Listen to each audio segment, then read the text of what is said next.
I am Dr. Waseem from Unical RCMP. Today I will demonstrate how to auscultate the heart. So she is your patient, she is a mannequin. So we will just demonstrate the examination, how to do the auscultation.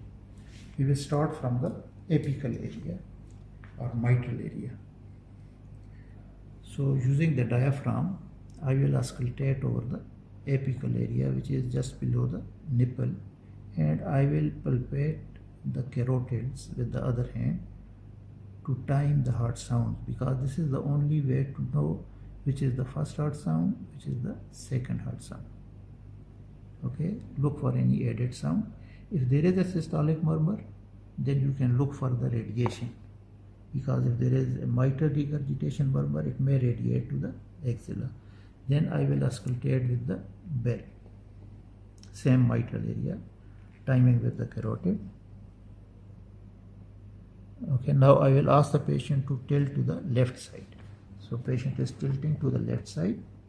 Ask the patient to breathe out and hold. Breathe out and hold, please. Now breathe normally. Okay, now you can come back to the normal position. This is to listen for the faint murmur of mitral stenosis, which may not be audible otherwise.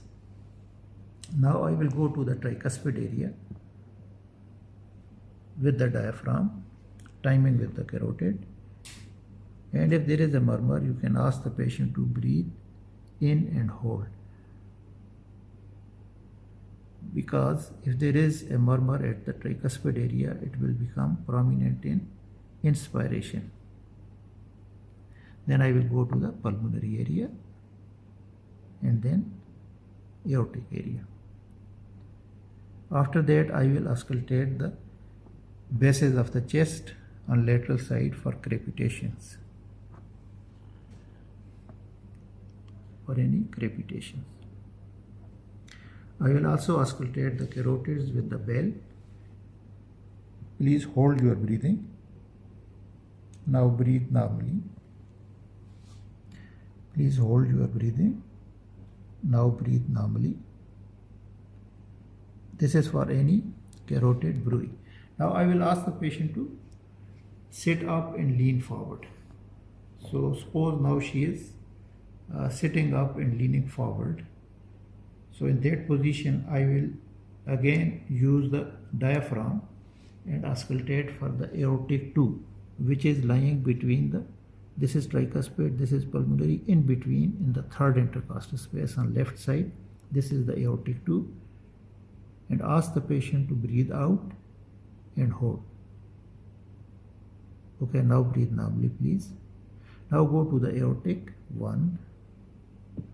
Again, ask the patient to breathe out and hold. Okay, breathe normally, please. Because patient is sitting position, so you will auscultate on the back of the chest for any crepitations, and also you will look for sacral edema. Thank you very much.